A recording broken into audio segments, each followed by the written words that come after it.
간호사 누나 예쁜애 병원에서 의사 멱살 잡고 간호사 성희롱하던 조폭들. 하지만 그 간호사가 UDT 특임대 출신이었고 조폭들을 개박살내고 참교육하는 이야기입니다. 구독과 좋아요를 해주시면 더 좋은 사연으로 보답하겠습니다. 부산대학교병원 권역외상센터의 공기는 언제나 비릿한 피와 날카로운 소독약 냄새, 그리고 꺼져가는 생명과 사투를 벌이는 이들의 절박한 숨소리로 가득 차 있었다. 그 아수라장 속에서 강세리 간호사는 섬처럼 고요했다. 그녀의 움직임에는 군더더기가 없었고 눈빛은 흔들림이 없었다. 마치 수십 년간 파도에 씻겨 매끄러워진 조약돌 같았다. 세리쌤, 여기 바이탈 떨어져요. 혈압 70에 40. 인터넷 다급한 외침이 응급실을 갈랐다. 방금 실려온 다발성 외상 환자의 심장이 멎어가고 있었다.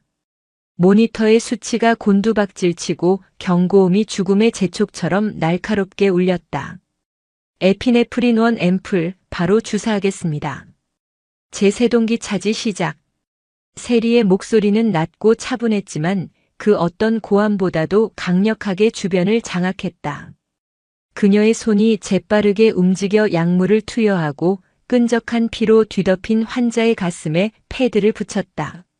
함께 달려든 후배 간호사 박소희가 떨리는 손으로 앰플을 건네며 그녀의 침착함에 간신히 의지했다. 모두 비켜요. 쿵. 둔탁한 소리와 함께 환자의 몸이 활처럼 휘었다. 희미한 잔물결 같던 심전도 그래프가 미친 듯이 요동치다가 이내 느리지만 규칙적인 파동을 그리기 시작했다. 죽음의 문턱에서 간신히 한 생명을 끌어올린 순간이었다. 안도의 한숨이 여기저기서 터져나왔지만 세리의 표정에는 변화가 없었다. 그녀는 그저 땀으로 젖은 환자의 이마를 닦아주며 조용히 다음 처치를 이어갈 뿐이었다. 그녀에게 이곳은 전쟁터였다. 다만 그녀가 과거에 몸담았던 전쟁터와는 성격이 조금 달랐다. 그곳에서는 적을 효율적으로 제거하는 법을 배웠다면 이곳에서는 꺼져가는 생명을 어떻게든 살려내는 법을 익히고 있었다. 총성과 폭음 대신 심정지 경고음이, 화약 냄새 대신 피와 약품 냄새가 진동하는 이곳에서 그녀는 스스로에게 낯선 평화를 찾아가는 중이었다. 해군 특수전전단, 세상이 UDTSEAL이라 부르는 곳. 조국이 부르는 가장 어둡고 깊은 곳에 가장 먼저 투입되던 그녀였다. 강철의 마녀라 불리던 강세리 대위. 그녀의 손은 수많은 생명을 구하기도 했지만 동시에 적의 숨을 끊는 데에도 주저함이 없었다. 어둠 속에서 오직 표적과 아군만을 구분하며 살아온 세월이었다. 하지만 마지막 작전에서 그녀는 모든 것을 잃었다. 눈앞에서 소중한 동료가 폭발에 휩싸여 사라지는 것을 본 그날, 그녀는 군복을 벗었다. 사람을 죽이는 기술이 아니라 살리는 기술을 배우고 싶었다. 피가 낭자한 곳은 같았지만 그 피의 의미가 전혀 다른 곳으로 오고 싶었다. 그래서 간호사가 되었다. 새하얀 가운은 피에 젖은 군복을 덮는 그녀만의 수의이자 갑옷이었다. 선배님 정말 대단하세요. 방금 전엔 진짜 끝인 줄 알았는데. 처치가 끝나고 잠시 숨을 돌리는 사이 박소희 간호사가 동경 어린 눈빛으로 다가와 말했다. 갓 병원을 졸업한 소희의 눈에 세리는 언제나 경이로운 존재였다. 어떤 위기 상황에서도 평정을 잃지 않고 가장 정확한 판단을 내리는 모습은 신입 간호사에게는 거의 신의 경지처럼 보였다. 세리는 희미하게 웃으며 소희의 어깨를 두드렸다. 누구나 하다 보면 익숙해져. 너도 잘하고 있어. 그녀의 칭찬에 소희의 얼굴이 환하게 밝아졌다. 세리는 그런 소희를 보며 마음 한구석이 따뜻해지는 것을 느꼈다. 평범한 격려, 평범한 일상. 그녀가 군을 떠나 그토록 원했던 것이었다. 동료들과 커피를 마시며 소소한 농담을 나누고 퇴근 후에는 부산의 밤바다를 보며 맥주 한 캔을 마시는 살. 그것이 그녀가 지키고 싶은 새로운 전장이었다.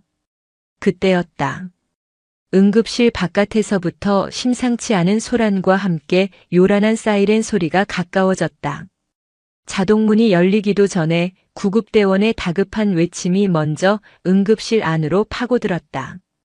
대형 추돌사고 환자입니다. 운전자 의식불명. 두부 출혈 의심. 빨리 준비해주세요. 외침과 동시에 응급실 문이 활짝 열렸다. 피로 흥건한 들것이 급하게 들어왔고 그 뒤를 검은 양복을 입은 거구의 사내들이 우르르 따라 들어왔다. 그들의 등장은 병원의 공기를 순식간에 바꾸어 놓았다. 환자를 걱정하는 보호자의 모습이 아니었다. 잘 짜인 위계 질서에 따라 움직이는 마치 자신들의 구역에 들어선 듯한 거만하고 위압적인 태도였다. 응급의학과 레지던트 이선우가 달려와 환자의 상태를 살폈다. 환자분 성함이 어떻게 됩니까? 우리 형님 성함도 모르고 치료하는 거요? 검은 양복들 중 가장 앞에 서 있던 험악한 인상의 사내가 이선우를 노려보며 으르렁거렸다. 그의 험악한 기세에 젊은 의사가 순간 주춤했다. 부산 바닥에서 이분을 몰라? 칠성파 황철상 회장님이시다. 무슨 수를 써서든 살려내. 못 살리면 당신들 다 이 병원 앞에서 횟감이 될 줄 알아. 칠성파 황철상.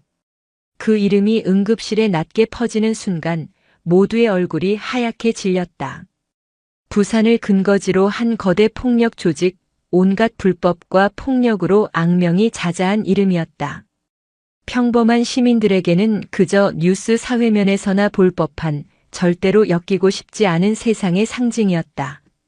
세리는 무표정한 얼굴로 들것에 실린 황철상을 바라보았다. 머리는 찢어져 피가 엉겨붙었고 호흡은 금방이라도 끊어질 듯 가빴다. 그녀의 눈에는 그가 조폭 두목이든 평범한 시민이든 그저 살려내야 할 환자일 뿐이었다. 하지만 그의 뒤를 따르는 검은 그림자들은 환자가 아니었다. 그들은 병원이라는 공간에 전혀 어울리지 않는, 통제되지 않는 폭력 그 자체였다. 세리는 직감했다. 지금껏 지켜왔던 평화로운 일상에 그녀가 그토록 벗어나고 싶었던 과거의 그림자가 거대한 폭풍이 되어 몰려오고 있음을. 고요했던 그녀의 심장이 아주 오랜만에 다른 종류의 긴장감으로 서서히 뛰기 시작했다. 황철상이 응급처치실로 옮겨지자 병원은 순식간에 그들의 안방으로 변했다. 마동구를 필두로 한 칠성파 조직원들은 의료진의 제지를 가볍게 무시하고 처치실 안까지 밀고 들어왔다. 그들의 몸에서 풍기는 독한 담배 냄새와 위압적인 분위기는 신성해야 할 의료 공간을 더럽히기에 충분했다. 회장님한테 최고의 의사를 붙여. 이 병원 원장 어디 갔어? 당장 불러와. 마동구가 고함을 치며 주변을 둘러보았다. 그의 눈은 탐색하듯 의료진 한 명 한 명을 훑었고 그 눈빛에 마주친 간호사들은 저도 모르게 고개를 숙였다. 공포는 전염병처럼 빠르게 퍼져나갔다. 수간호사인 김현주가 용기를 내어 앞으로 나섰다. 그녀는 수십 년간 온갖 환자와 보호자를 상대해 온 베테랑이었지만 이런 막무가내의 폭력 앞에서는 그녀의 경험도 무력했다. 보호자분들, 여기는 응급 환자를 처치하는 곳입니다. 밖에서 기다려 주셔야 합니다. 저희가 최선을 다하고 있습니다. 최선? 입만 살았군, 이 아줌마가.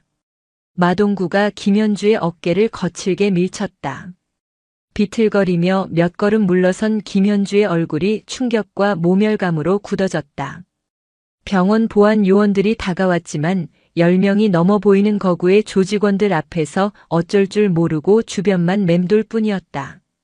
공권력마저 무력하게 만드는 그들의 위세였다. 지금 뭐 하시는 겁니까? 여긴 병원입니다.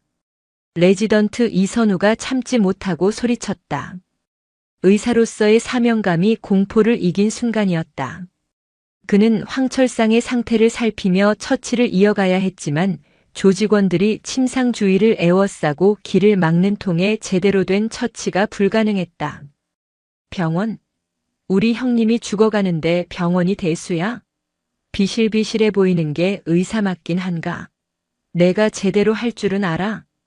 마동구가 이선우의 멱살을 움켜쥐었다.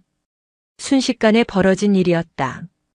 이선우의 몸이 허공에 살짝 들렸고 그의 얼굴이 고통으로 일그러졌다. 안경이 바닥으로 떨어져 쨍 하는 소리와 함께 깨졌다. 그만두세요. 의사 선생님에게서 손 떼세요. 박소의 간호사가 울먹이며 소리쳤다. 그녀는 겁에 질려 있었지만 동료가 폭행당하는 것을 보고만 있을 수는 없었다. 그녀의 외침에 마동구의 시선이 이선우에게서 소희에게로 옮겨갔다. 그의 입가에 비열한 미소가 걸렸다.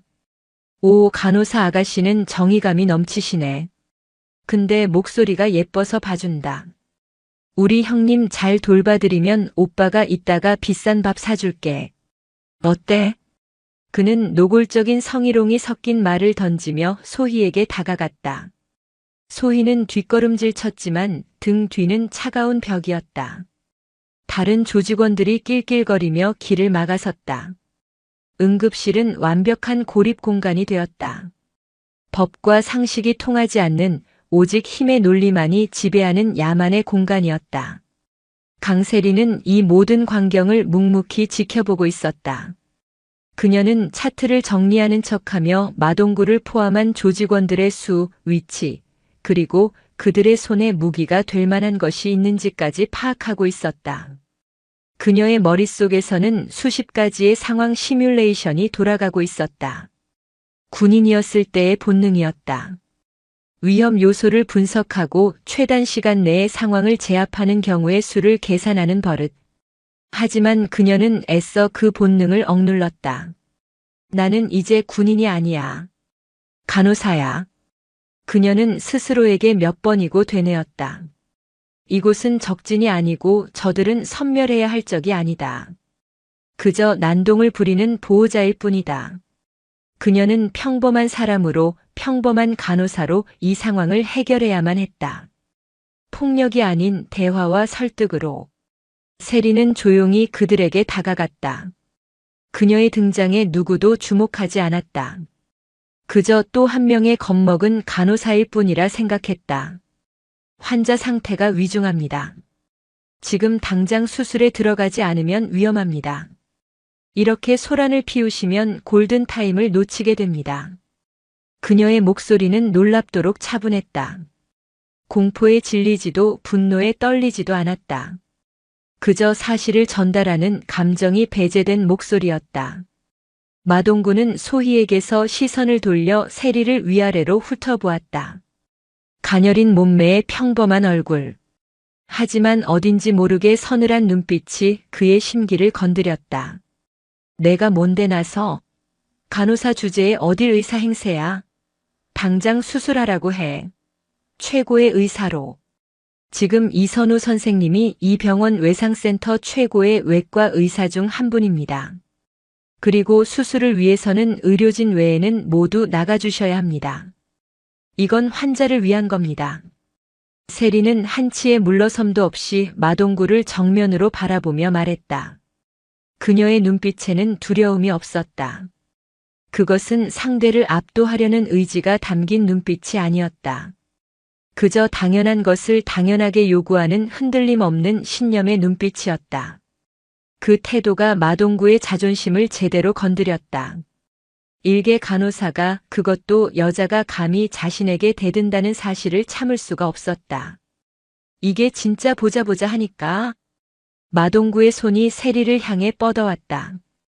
그녀의 머리채를 잡아채려는 폭력에 너무나 익숙한 자의 움직임이었다. 주변에서 비명이 터져 나왔다. 박소희는 눈을 질끈 감았다. 하지만 다음 순간 응급실을 울린 것은 세리의 비명이 아니었다. 악! 짧고 고통스러운 비명과 함께 마동구의 거대한 몸이 균형을 잃고 바닥으로 고꾸라졌다. 무슨 일이 일어났는지 아무도 제대로 보지 못했다. 그저 세리가 아주 작고 빠르게 한 걸음 옆으로 비켜서는 동시에 무언가를 했을 뿐이었다. 마동구는 자신의 손목을 붙잡고 바닥을 뒹굴었다. 극심한 고통에 얼굴이 시뻘겋게 달아올랐다. 조직원들은 순간 얼어붙었다. 자신들의 부두목이 저 연약해 보이는 간호사에게 단 일격에 쓰러졌다는 사실을 믿을 수가 없었다. 세리는 여전히 그 자리에 서 있었다. 조금 전과 아무것도 달라지지 않은 차분한 모습으로. 하지만 그녀의 주변 공기는 완전히 변해 있었다. 더 이상 그녀는 그저 평범한 간호사가 아니었다. 그녀의 안에서 오랫동안 잠자고 있던 무언가가 동료를 향한 폭력이라는 불씨에 의해 마침내 눈을 뜨고 만 것이었다.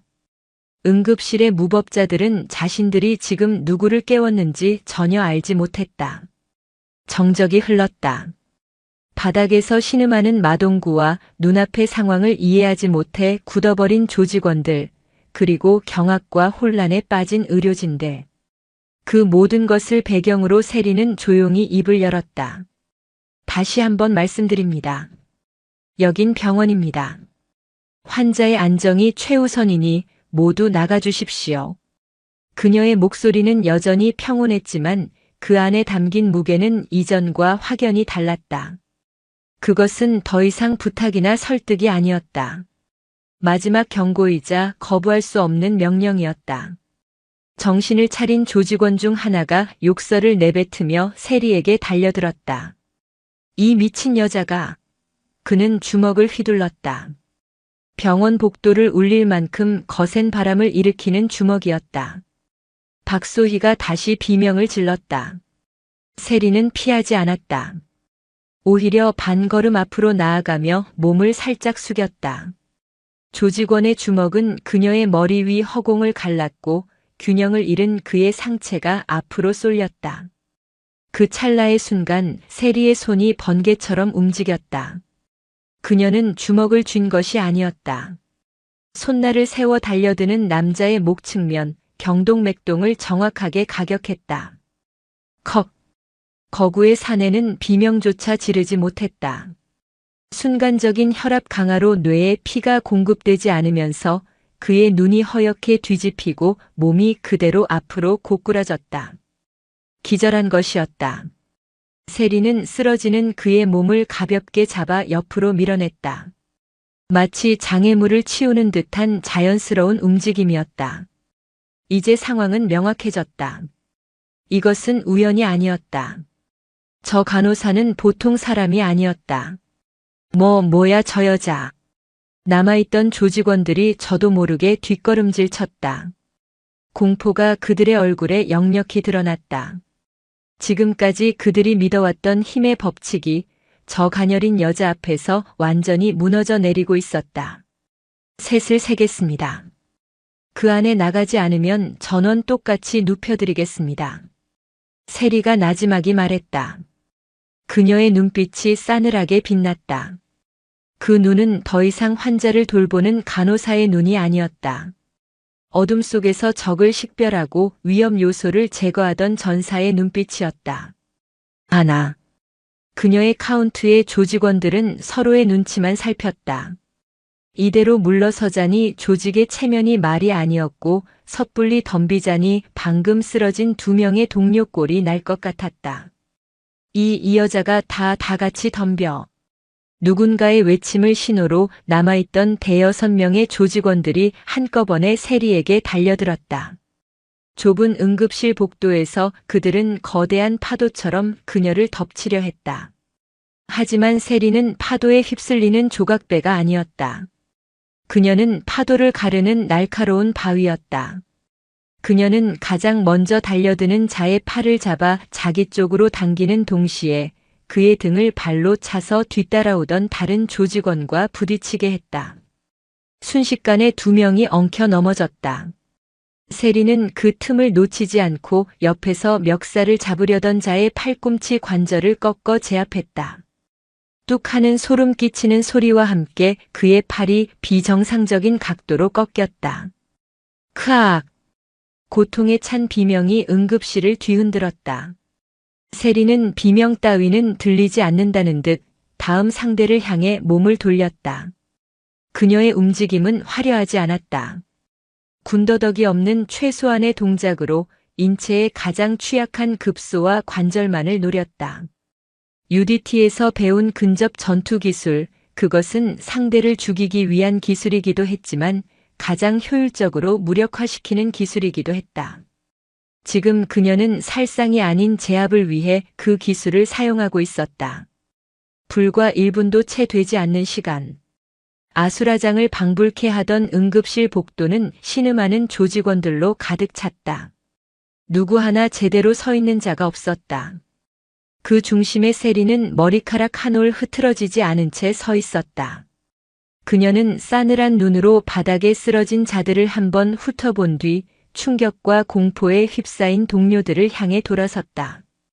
그녀의 얼굴에서 전사의 빛이 사라지고 다시 침착한 간호사의 얼굴이 돌아왔다. 이선우 선생님 괜찮으세요? 수술 준비 서둘러야 합니다.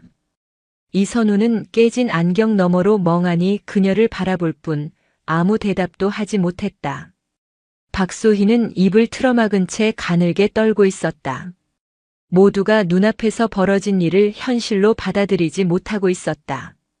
세리는 아랑곳하지 않고 황철상이 누워있는 침상으로 다가갔다. 난동 때문에 잠시 중단되었던 처치를 다시 시작하기 위해서였다. 그녀는 그의 혈압을 재고 산소 포화도를 체크했다. 방금 전까지 사람들을 때려 눕혔던 손이라고는 믿기지 않을 만큼 그녀의 손길은 섬세하고 안정적이었다.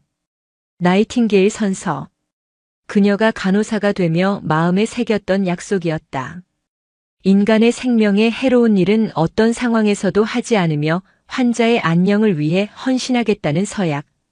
조금 전 그녀가 휘두른 폭력은 그 서약에 위배되는 것처럼 보일지도 모른다.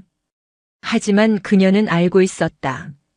동료들을 지키고 환자를 위한 안전한 환경을 만드는 것 또한 그 서약의 일부라는 것을. 그녀는 그저 자신만의 방식으로 간호사의 본분을 지킨 것뿐이었다. 전사로서의 본능과 기술을 간호사의 서약을 지키기 위한 도구로 사용한 것이었다. 그때 바닥에서 고통스럽게 신음하던 마동구가 겨우 몸을 일으켜 세리를 노려보았다. 그의 눈에는 고통보다 더 큰 지독한 증오와 사리가 번뜩이고 있었다. 너 뭐하는 년이야. 가만두지 않겠어. 반드시 내 손으로 죽여버릴 거야. 협박에도 세리는 눈 하나 깜짝하지 않았다. 그녀는 황철상의 팔에 꽂힌 수액 라인을 점검하며 마동구를 돌아보지도 않고 나지막이 말했다. 시끄럽습니다. 환자에게 안정이 필요하니 조용히 경찰을 기다리세요. 그녀의 말은 그의 사리를 비웃기라도 하듯 너무나도 평온했다. 그 평온함이 마동구를 더욱 미치게 만들었다. 세리는 황철상의 위중한 상태를 나타내는 모니터와 바닥에 쓰러진 조직원들, 그리고 자신을 향한 마동구의 불타는 증오를 차례로 둘러보았다. 평범한 삶을 향한 그녀의 소망은 산산조각이 났다. 이제 그녀는 도망칠 수 없었다. 원하든 원치 않든 그녀는 다시 싸워야만 했다. 다만 이번의 전장은 어두운 작전 지역이 아닌 환한 불빛 아래의 병원이었다. 그리고 그녀의 손에 들린 것은 총이 아닌 환자의 생명을 구해야 할 메스였다. 험난한 싸움의 시작이었다. 경찰 사이렌 소리가 병원 복도의 피비린내와 뒤섞여 아수라장을 정리하러 다가오고 있었다. 하지만 강세리는 이미 그 소란의 중심에서 벗어나 있었다. 그녀의 눈은 오직 하나 꺼져가는 생명의 불씨를 붙들고 있는 모니터의 수치에 고정되어 있었다. 황철상의 혈압이 위험할 정도로 떨어지고 있었다. 복강 내 대량 출혈이 의심되는 상황. 선생님 정신 차리세요. 환자 지금 쇼크입니다. 수술실 바로 준비해야 합니다. 세리의 외침이 멱살을 잡혔던 충격에서 아직 벗어나지 못한 이선우 레지던트의 귓전을 때렸다. 그는 부러진 안경테를 황망히 더듬어 올리며 눈앞의 광경에 다시 집중하려 애썼다. 방금 전까지 지옥도를 연출했던 조폭들은 신음하며 바닥에 쓰러져 있었고 그들을 제압한 장본인인 강세리 간호사는 어느새 하얀 가운을 피로 물들인 채 환자의 응급처치를 주도하고 있었다. 그 이질적인 광경은 현실감을 앗아가기에 충분했다. 아, 네. 맞습니다. 수술실. 이선우가 다급하게 인터폰을 잡았다. 외상센터 이선우입니다. GS 환자 복부 대동맥 파열 의심. 지금 당장 5할 수술실 후복부 방 열어주세요. 블러드 혈액 O 네거티브 O 10팩 준비해서 바로 올립니다. 그때 경찰들이 응급실로 들이닥쳤다. 노련한 형사 반장의 눈이 순식간에 상황을 훑었다. 바닥에 쓰러진 10명 남짓의 거구들, 그들의 낯익은 문신과 험악한 인상. 그리고 그들 대부분이 심각한 골절이나 탈골, 혹은 의식불명 상태인 것을 확인했다. 반면 한쪽 구석에는 겁에 질린 간호사들과 의사 한 명이 서 있었다. 이게 다 무슨 일입니까? 누가 이렇게 만든 겁니까? 형사의 시선이 유일하게 상처 없이 서 있는 세리에게 향했다. 하지만 세리는 그를 돌아보지 않았다. 그녀는 박소의 간호사와 함께 황철상의 침대를 밀며 수술실 엘리베이터로 달려가고 있었다. 환자 바이탈 활력 징후이 위급합니다. 길 비켜주세요. 조사는 나중에 받겠습니다. 그녀의 목소리에는 일말의 망설임도 없었다. 형사는 그 기세에 눌려 저도 모르게 길을 비켜주었다. 엘리베이터 문이 닫히고 세리의 모습이 사라지자 응급실을 지배하던 기묘한 긴장감이 그제야 풀렸다. 저 여자 대체 정체가 뭐야? 이선우는 마른 세수를 하며 중얼거렸다. 그리고는 자신도 정신을 차리고 수술실로 향했다. 지금은 환자를 살리는 것이 먼저였다. 수술실은 또 다른 전쟁터였다. 무영등이 환하게 밝혀지고 이선우가 메스를 들었다. 그의 등 뒤에서 강세리가 보조 간호사 스크럽 너스 역할을 자처했다. 원래 그녀의 업무가 아니었지만 워낙 위급한 상황이었고 그녀의 침착함이 수술팀 전체에 안정감을 주고 있었다. 복부엽니다. 이선우의 메스가 황철상의 복부를 가르자 억눌려 있던 피가 분수처럼 뿜어져 나왔다. 복강 안은 이미 피바다였다. 석션 흡입기. 빨리. 엄청난 양의 피가 흡입기로 빨려 들어갔지만 출혈 부위는 쉬이 보이지 않았다. 터져나온 장기들 사이로 거대한 혈종이 자리 잡고 있었다. 젠장 비장 파열에 간 손상까지 혈압 지금 몇입니까? 60에 30. 곧 어레스트 심정지 옵니다. 마취과 의사의 목소리가 다급해졌다. 이선우의 손이 미세하게 떨리기 시작했다. 그는 이 병원에 촉망받는 외과 의사였지만 이런 최악의 상황, 그것도 부산 전체를 주무르는 조폭 두목의 목숨을 손에 쥐고 있다는 압박감은 상상을 초월했다. 조금 전 겪었던 폭력의 공포가 수술대 위의 긴장감과 뒤엉켜 그의 집중력을 흐트리고 있었다. 선생님. 그때 옆에 선세리가 낮고 차분한 목소리로 그를 불렀다. 켈리 지혈 겸자. 그녀는 이선우가 요구하기도 전에 그가 필요로 할 기구를 정확하게 그의 손에 쥐어주었다. 그녀의 눈은 흔들림 없이 수술 부위를 향하고 있었다. 봉합사 바이크릴 사의 영사제로. 메젠바움 수술 가위. 대동맥 클램프 혈관 차단기 준비. 세리의 움직임은 기계처럼 정확했다. 그녀는 이선우의 다음 동작을 완벽하게 예측하고 있었고 그의 미세한 떨림을 보완하듯 한 발 앞서 모든 것을 준비했다. 그녀의 손은 조금 전뼈를 부수던 그 손이라고는 믿기지 않을 만큼 섬세하고 안정적이었다. 그녀의 침착함에 이선우도 점차 안정을 되찾아갔다. 공포와 압박감이 거치고 외과 의사로서의 본능이 되살아났다. 그의 손놀림이 다시 빨라지고 정확해졌다. 비장 적출하겠습니다. 간 파열 부위 봉합 준비. 두 사람은 마치 오랫동안 합을 맞춰온 최고의 파트너처럼 움직였다. 피가 튀고 살이 꿰매지고 생명을 붙드는 사투가 몇 시간 동안 이어졌다. 세리는 땀 한 방울 흘리지 않았다. 그녀에게 이곳은 진해의 깊은 바다 밑 아군을 구출하기 위해 적진에 침투하던 그때와 다르지 않았다. 극한의 긴장감 속에서 오직 임무 완수만을 생각하는 것. 그것이 그녀가 UDT에서 배운 생존 방식이었다. 같은 시각 병원 밖은 칠성파 조직원들로 완전히 포위되어 있었다. 마동구와 부하들은 응급실에서 연행되었지만 소식을 듣고 달려온 다른 조직원들이 병원 정문과 응급실 입구를 점령하듯 에워쌌다. 경찰 병력이 그들을 막아섰지만 금방이라도 충돌이 일어날 듯 험악한 분위기가 감돌았다. 우리 회장님 잘못되면 이 병원 통째로 불바다 되는 거야. 알아들어. 그 미친 간호사년 당장 끌어내. 감히 누굴 건드려. 그들의 고함이 병원 건물을 울렸다.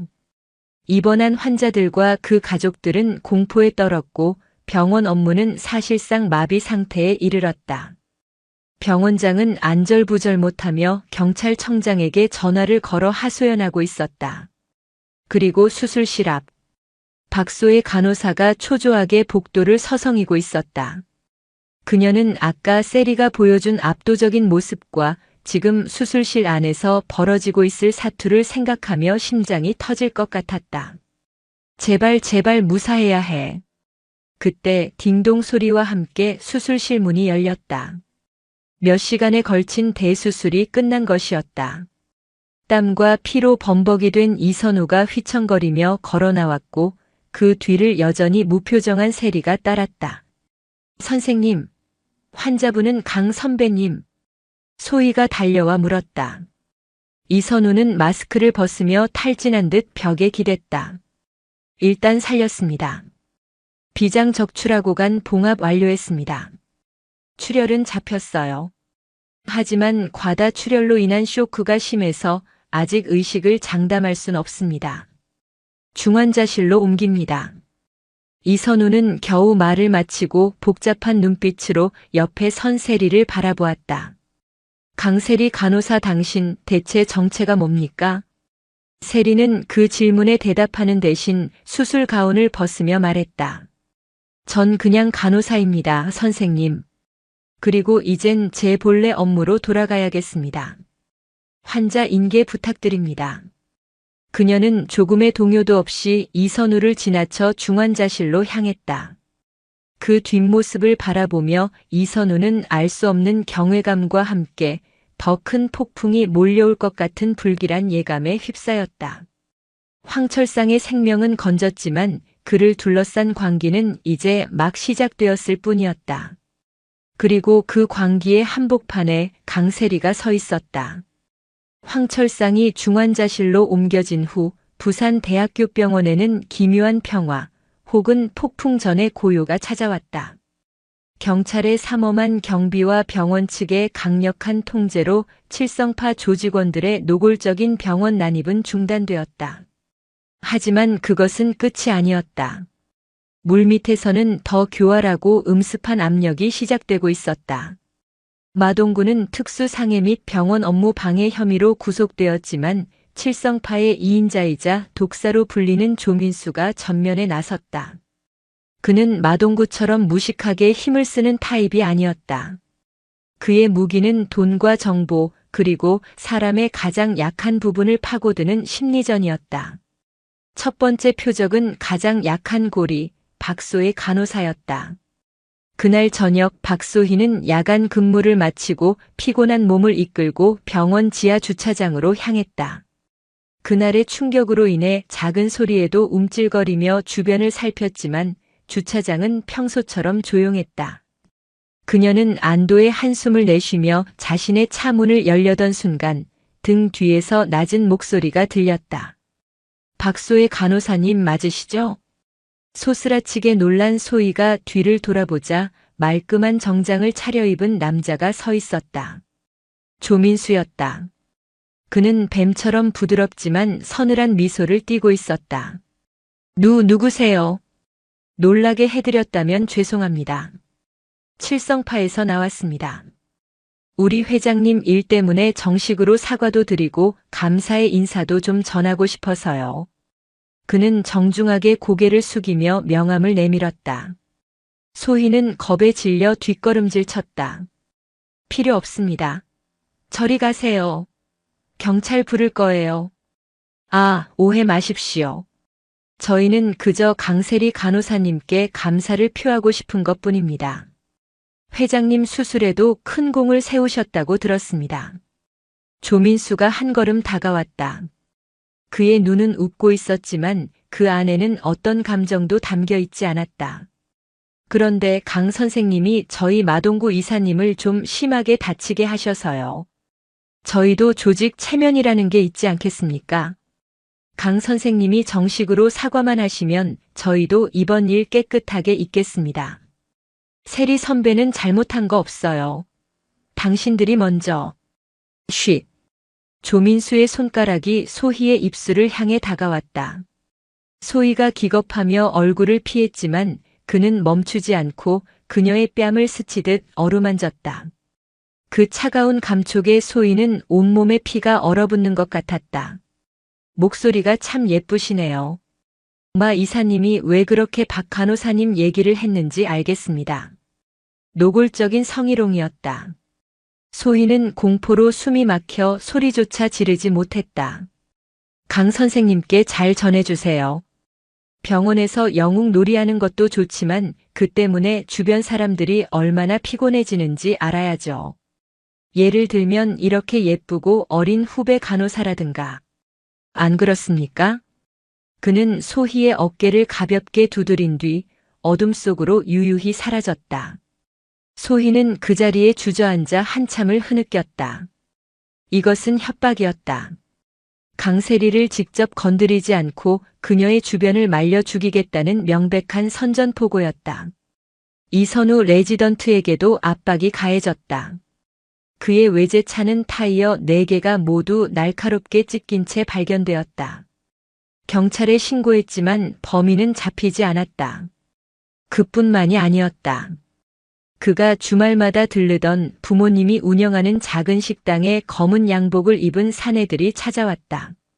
그들은 아무 말 없이 가장 비싼 메뉴를 시켜 먹고는 음식이 맛이 없다는 둥, 위생이 불량하다는 둥 트집을 잡으며 다른 손님들을 모두 내쫓았다. 영업 방해였지만 교묘하게 법망을 피해가는 방식이었다. 병원은 발칵 뒤집혔다. 병원장은 강세리를 원장실로 호출했다. 강세리 간호사, 도대체 당신 정체가 뭡니까? 병원장의 얼굴은 사색이 되어 있었다. 칠성파에서 연락이 왔습니다. 당신이 마동구 이사에게 정식으로 사과하고 병원을 그만두면 모든 일을 덮겠다고 합니다. 당신 때문에 지금 병원 전체가 마비 상태예요. 환자들이 불안해서 입원을 취소하고 의료진은 공포에 떨고 있습니다. 이게 다 당신이 오지랖 넓게 나서는 바람에 제가 나선 게 아닙니다. 그들이 먼저 폭력을 행사했고 전 제 동료와 환자들을 지켰을 뿐입니다. 세리는 흔들림 없는 눈으로 병원장을 마주했다. 지켜? 당신 때문에 박소희 간호사는 어젯밤에 주차장에서 성희롱을 당하고 실신 직전에 발견됐어. 이선우 선생은 부모님 가게가 망하게 생겼다고 울상이야. 이게 당신이 말하는 지키는 방식인가? 병원장의 고함에 세리의 눈동자가 순간 차갑게 가라앉았다. 소희가 당한 일은 모르고 있었다. 그녀는 자신의 행동이 동료들에게 이런 식으로 되돌아갈 것이라고는 예상하지 못했다. 그녀가 지키려 했던 이들이 그녀 때문에 고통받고 있었다. 병원장님, 이건 제가 사과해서 끝날 문제가 아닙니다. 그들은 우리가 약한 모습을 보이는 순간 병원 전체를 집어삼킬 겁니다. 그럼 어쩌란 말인가? 당신이 UDT 출신이라도 돼? 혼자서 조폭 전체랑 전쟁이라도 하겠다는 거야? 병원장이 비꼬듯 소리쳤다. 그 순간 원장실 문이 거칠게 열리며 박소희 간호사가 뛰어들어왔다. 그녀의 얼굴은 눈물로 엉망이었지만 눈빛만은 단호했다. 병원장님, 강 선배님 잘못 아니에요. 선배님은 우리를 지켜주신 거예요. 우리가 선배님을 지켜드려야 해요. 소희는 조민수의 협박을 이겨내고 용기를 낸 것이었다.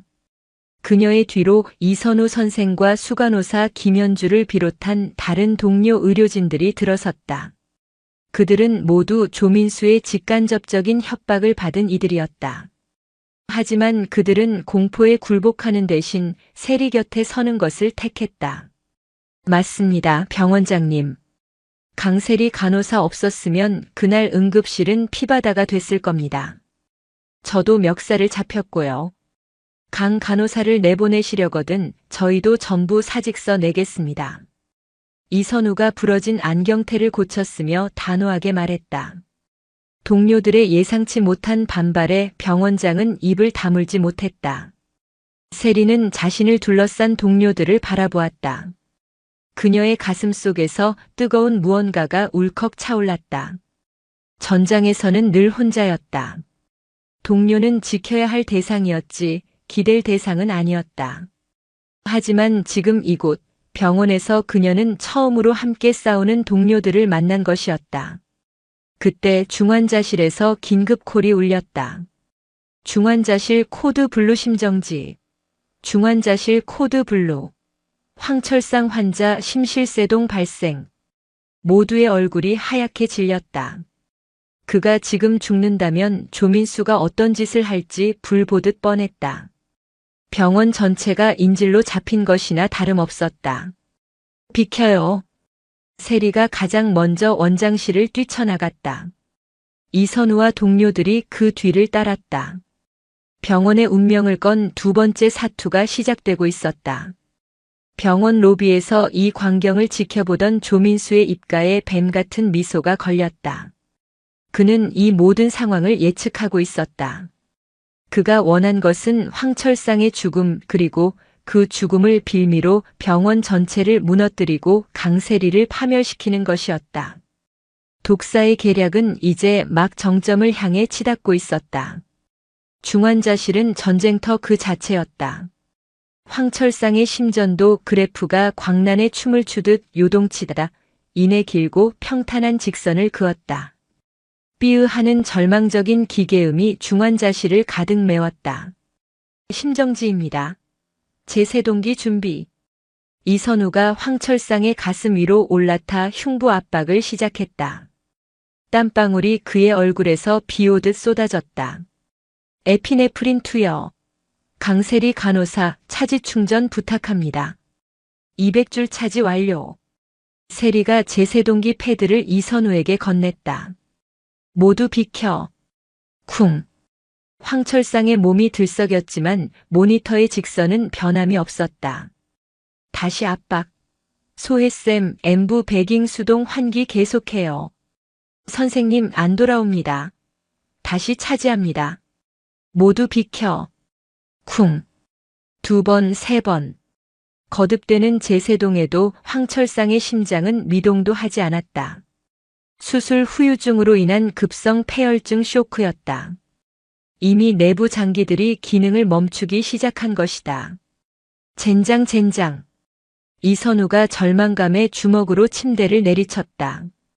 그 순간 병원 로비에 있던 조민수에게 전화가 걸렸다. 중환자실 내부에 매수해둔 직원이 보낸 문자였다. 황철상 사망 임박. 조민수의 입꼬리가 비틀리며 올라갔다. 그는 즉시 대기 중이던 조직원들에게 신호를 보냈다. 지금이다. 병원 입구 전부 막아라. 개미 새끼 한 마리도 못 나가게 해. 회장님 돌아가시면 저것들 전부 우리 손으로 장례 치른다. 수십 명의 조직원들이 일제히 병원의 모든 출입구를 봉쇄하기 시작했다. 병원은 순식간에 거대한 감옥이 되었다. 환자들과 의료진의 비명이 복도를 울렸다. 중환자실 안 이선우는 흉부 압박을 멈추고 탈진한 듯 숨을 몰아쉬었다. 안 됩니다. 너무 늦었어요. 사망 선언 준비. 안 됩니다. 세리가 이선우를 밀치고 자신이 직접 흉부 압박을 시작했다. 그녀의 작은 체구에서 나온다고는 믿기지 않는 힘으로 정확하고 깊게 황철상의 가슴을 압박했다. 강 선배. 소용없어요. 이미. 아직입니다. 세리의 눈이 불타고 있었다. UDT 시절 차가운 바닷물 속에서 저체온증으로 죽어가던 동료를 살리기 위해 밤새도록 심폐소생술을 했던 기억이 떠올랐다. 그녀는 포기하는 법을 배우지 못했다. 선생님, 지금 환자 체온이 급격히 떨어지고 있습니다. 폐혈증 쇼크로 인한 대사성 산증입니다. 제 세동만으로는 안 돼요. 에크모 체외막산소 공급 준비해주세요. 에크모요? 지금 이 상태에서? 불가능해요. 가능하게 만들어야죠. 시간이 없습니다. 빨리. 세리의 외침은 단순한 요청이 아닌 전장에서 내리는 지휘관의 명령이었다. 그녀의 기백에 압도된 이선우와 의료진은 홀린 듯이 다시 움직이기 시작했다. 심장이 멈춘 환자에게 에크모를 시술하는 것은 극도로 위험하고 성공 확률도 희박했지만 지금은 그것이 유일한 희망이었다. 세리가 미친 듯이 흉부 압박을 이어가는 동안 이선우는 황철상의 대퇴 동맥과 정맥에 굵은 관을 삽입하기 시작했다. 황철상의 피가 관을 타고 나와 기계로 흘러들어가고 산소를 공급받은 붉은 피가 다시 그의 몸속으로 주입되었다. 그리고 기적이 일어났다. 멈췄던 모니터에서 아주 미약하지만 규칙적인 신호가 다시 잡히기 시작했다. 삑삑 죽음의 문턱에서 간신히 그를 끌어올린 것이었다. 의료진 모두가 그 자리에 주저앉을 듯 안도의 한숨을 내쉬었다. 세리는 땀으로 흠뻑 젖은 얼굴로 모니터를 바라보았다. 그녀는 또 한 번 그녀가 증오했던 폭력배의 생명을 구한 것이었다. 며칠 후 황철상이 기적적으로 의식을 되찾았다. 에크모와 강력한 항생제 치료가 효과를 본 것이었다. 그는 혼탁한 눈을 깜빡이며 낯선 천장을 바라보다 자신을 간호하고 있는 세리와 눈이 마주쳤다. 물. 세리는 묵묵히 거즈에 물을 적셔 그의 마른 입술을 축여주었다. 여기가 어디요?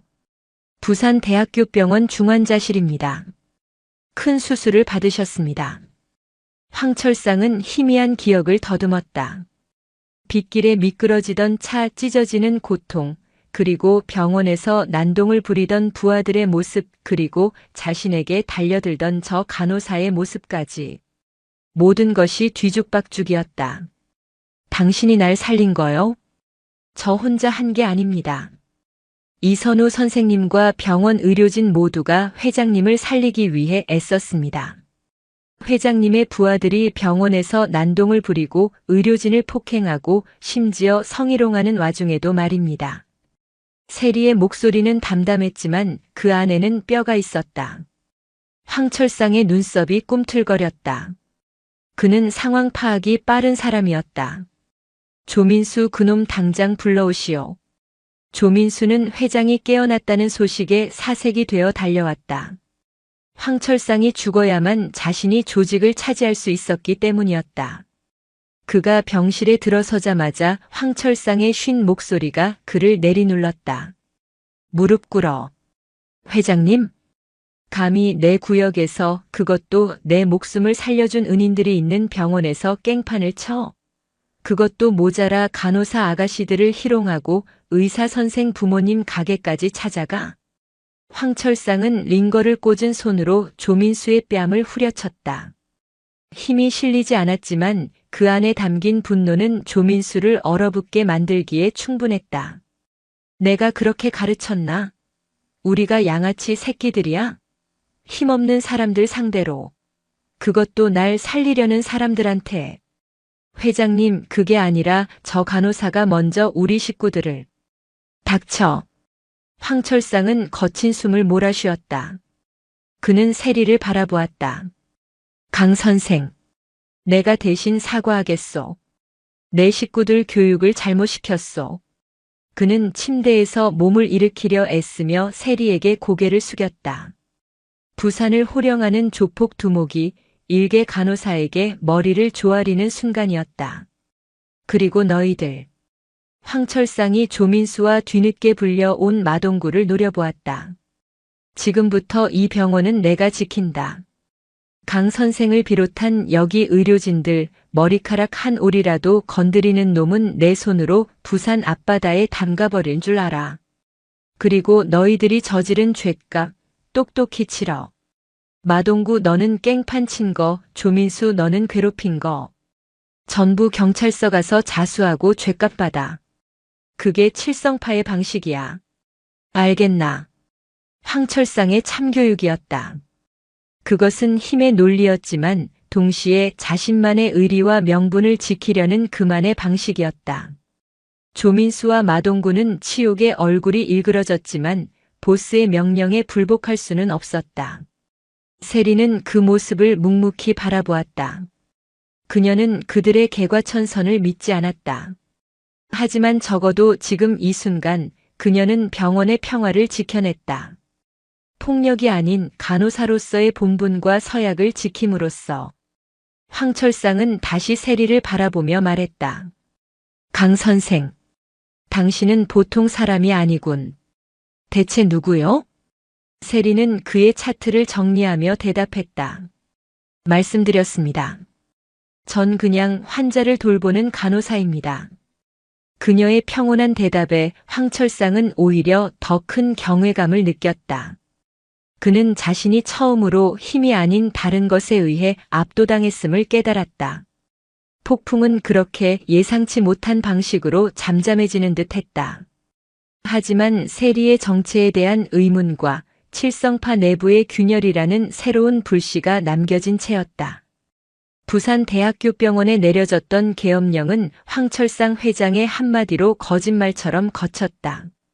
병원 입구를 막아섰던 검은 양복의 장벽은 사라졌고 대신 병원 정문 한쪽에 말쑥한 차림의 사내 두어 명이 조용히 서 있을 뿐이었다. 그들은 황철상의 직속 부하들로 병원의 안전을 보호한다는 명목이었지만 사실상 병원 전체가 칠성파의 비호 아래 들어갔음을 공표하는 깃발과도 같았다. 의료진은 기묘한 안도감과 굴욕감 사이를 오갔다. 난동을 부리던 조폭들이 사라진 것은 다행이었지만 그들을 몰아낸 것이 공권력이 아니라 더 거대한 폭력이라는 사실이 그들을 씁쓸하게 만들었다. 그 기묘한 평화의 중심에는 강세리가 있었다. 그녀는 영웅이자 동시에 시한폭탄이었다. 동료들은 그녀를 경외했지만 동시에 두려워했다. 박소의 간호사는 그림자처럼 그녀를 따르며 선배님, 뭐 필요한 거 없으세요?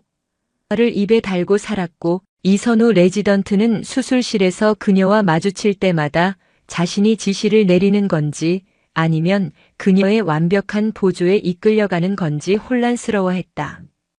강세리 간호사, 당신은 정말 대단합니다. 하지만 동시에 당신 곁에 있으면 꼭 살얼음판을 걷는 기분입니다. 이선우가 복도에서 커피를 건네며 솔직하게 털어놓았다. 세리는 말없이 커피를 받아들었다. 그녀는 그 시선들을 알고 있었다.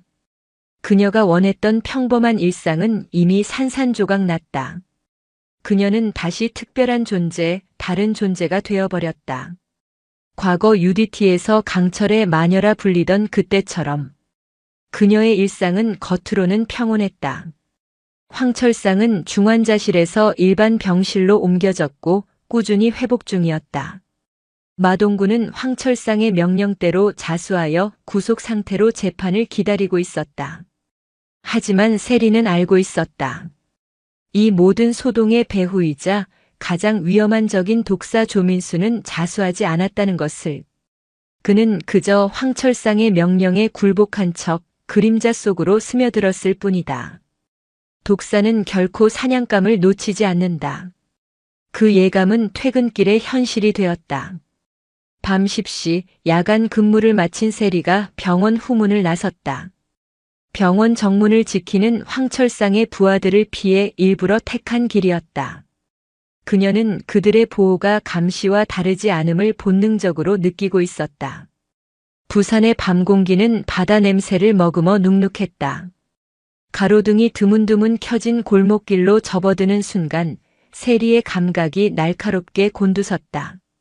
미행이었다. 마동구의 부하들처럼 어설프고 노골적인 기척이 아니었다.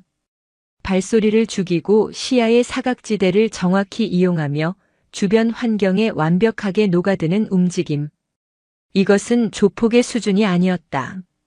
고도로 훈련받은 전문가의 솜씨였다. 세리의 심장이 차갑게 뛰기 시작했다. 그녀는 걸음을 멈추지 않았다. 오히려 태연하게 휴대전화를 꺼내 통화하는 척하며 반짝이는 가게 유리창에 비친 그림자를 확인했다. 검은 모자를 눌러 쓴 남자. 세리가 멈추면 멈추고 걸으면 일정한 거리를 두고 따라붙었다. 조민수가 보낸 사람인가? 아니면 그녀는 일부러 인적이 드문 길 대신 광안리 해변으로 향했다. 불금의 밤바다를 즐기러 나온 인파가 가득했다. 시끄러운 음악 소리, 연인들의 웃음소리, 폭죽 터지는 소리. 그 혼돈 속으로 그녀는 망설임 없이 스며들었다. 그리고 그녀는 사라졌다. 미행하던 남자가 인파에 휩쓸려 잠시 시야를 놓쳤다가 다시 세리가 있던 곳을 보았을 때 그녀는 그 자리에 없었다. 남자는 당황하며 주위를 두리번거렸다. 그 순간 그의 등 뒤에서 차가운 목소리가 들렸다. 누구지? 남자가 소스라치게 놀라 돌아섰다. 바로 등 뒤에 방금 전까지 쫓던 강세리가 유령처럼 서 있었다. UDT의 역추적 기술.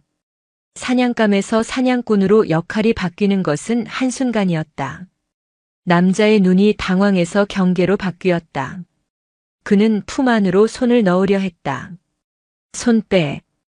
세리의 목소리에는 칼날 같은 살기가 스몄다. 남자는 본능적으로 움직임을 멈췄다. 눈앞의 여자가 자신과 동급 혹은 그 이상이라는 것을 깨달았다. 조민수가 보냈나? 대답해. 남자는 대답 대신 세리에게 달려들었다. 품에서 꺼낸 것은 단검이었다. 그는 망설임 없이 세리의 목을 노렸다. 일반인이었다면 즉사했을 공격. 하지만 세리는 그 칼날의 궤적을 이미 읽고 있었다. 그녀는 남자의 손목을 낚아채는 동시에 몸을 회전시켜 그의 팔을 꺾었다. 우두둑 뼈가 어긋나는 소리가 터져나왔다. 남자의 입에서 고통스러운 비명이 터져나왔지만 세리는 멈추지 않았다. 그녀는 꺾인 팔을 지렛대 삼아 남자의 몸을 해변의 모래사장으로 쳐박았다. 단검이 힘없이 모래 위로 떨어졌다. 다시 묻지. 누구야? 세리가 남자의 관자놀이에 자신의 팔꿈치를 겨누며 나직이 으르렁거렸다. 그때였다. 거기 두 사람 뭐 하는 겁니까? 순찰 중이던 경찰 2명이 이쪽을 발견하고 달려오고 있었다. 남자는 그 틈을 놓치지 않고 세리를 밀쳐내고 비틀거리며 도망쳤다. 세리는 쫓지 않았다. 경찰에게 신분이 노출되는 것은 피하고 싶었다. 무슨 일입니까? 저 사람 일행이에요? 아닙니다. 그냥 시비가 좀 붙었습니다. 세리는 태연하게 대답하며 흐트러진 머리카락을 정돈했다. 경찰은 의심스러운 눈초리로 그녀를 보냈지만 별다른 증거가 없어 돌아섰다. 세리는 모래사장에 떨어진 단검을 주었다. 평범한 칼이 아니었다. 특수 코팅된 군용 대검. 이것은 조민수의 수화가 아니다. 그녀는 싸늘한 표정으로 자신의 아파트가 있는 해운대 마린시티로 향했다. 아파트에 도착한 그녀는 도어락을 열기 전 아주 미세하게 틀어져 있는 문틈을 발견했다. 누군가 침입했다. 그녀는 망설임 없이 비상계단으로 향했다. 자신의 집이 아닌 윗집의 복도 창문을 통해 외벽을 탔다. UDT 시절 선박 침투를 위해 수없이 했던 훈련이었다. 그녀는 자신의 집 베란다 창문으로 소리 없이 진입했다. 집 안은 어두웠고 조용했다. 하지만 공기 중에 낯선 향수 냄새가 희미하게 남아있었다. 침입자는 이미 떠난 뒤였다. 그녀는 불을 켜지 않고 내부를 훑었다. 아무것도 도난당하지 않았다. 서랍도 뒤진 흔적이 없었다. 침입의 목적은 절도가 아니었다. 그때 그녀의 시선이 거실 테이블 위에 멈췄다. 그곳에는 그녀가 올려둔 적 없는 물건이 하나 놓여 있었다. 말라비틀어진 작은 불가사리 한 마리. 세리의 온몸이 얼어붙었다. 이것은 단순한 물건이 아니었다. 10년 전 서해의 어둠 속에서 진행된 비밀 작전. 그 작전에 투입되었던 UDT 대원들만이 아는 실패한 작전의 상징이자 죽은 동료를 향한 표식이었다. 조민수가 아니다. 이것은 그녀의 과거에서 온 메시지였다. 그녀가 가장 묻어버리고 싶었던 피로 얼룩진 과거가 그녀를 찾아온 것이었다. 같은 시각 부산지방경찰청 광역수사대. 한 형사가 병원 CCTV 화면을 뚫어져라 바라보고 있었다. 응급실 난동 사건 영상이었다. 팀장님, 이거 아무리 봐도 이상합니다. 간호사 한 명이 장정 10명을 저렇게 제압한다고요? 그것도 대부분 관절기나 급소 타격입니다. 이거 보통 솜씨가 아닌데요. 팀장이라 불린 콧수염이 덥수룩한 오길탁 형사가 모니터를 퉁명스럽게 바라봤다. 그는 부산 바닥에서 뼈가 굵은 베테랑 형사였다. 칠성파 놈들이 병원에서 깽판 친 거야 하루 이틀 일이냐만 저 여자는 좀 특이하긴 하네. 신원 조회해봤어? 강세리. 32. 간호사 면허 딴 지 2년 차. 그전 기록이 깨끗합니다. 너무 깨끗해서 이상할 정도입니다. 꼭 누군가 일부러 지운 것처럼요. 오길탁은 턱을 쓰다듬었다. 그의 예리한 직감이 발동했다. 저 여자 한번 만나봐야겠다. 칠성파 내분 사건의 정체불명의 간호사라. 이거 아주 재미있는 냄새가 나는데. 세리는 거실에 우두커니 서서 불가사리를 내려다보았다. 병원을 뒤흔들었던 폭풍은 사실 더 거대하고 음습한 태풍의 전조에 불과했다. 그녀는 이제 조폭뿐만 아니라 정체를 알 수 없는 과거의 유령 그리고 집요한 경찰의 의심과도 싸워야 했다. 그녀가 원했던 평화는 가장 잔인한 방식으로 그녀를 배신하고 있었다.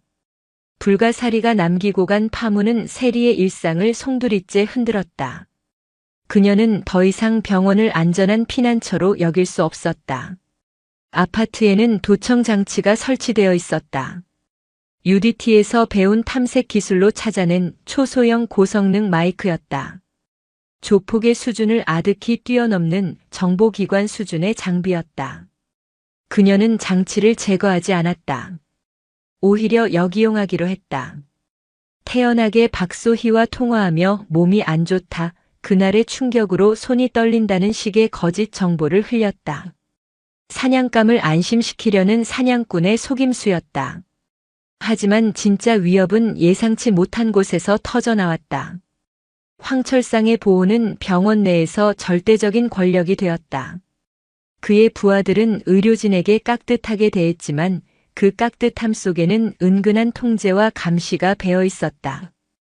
특히 강세리에게는 회장님을 구한 은인이라는 칭호와 함께 과도한 친절이 베풀어졌다.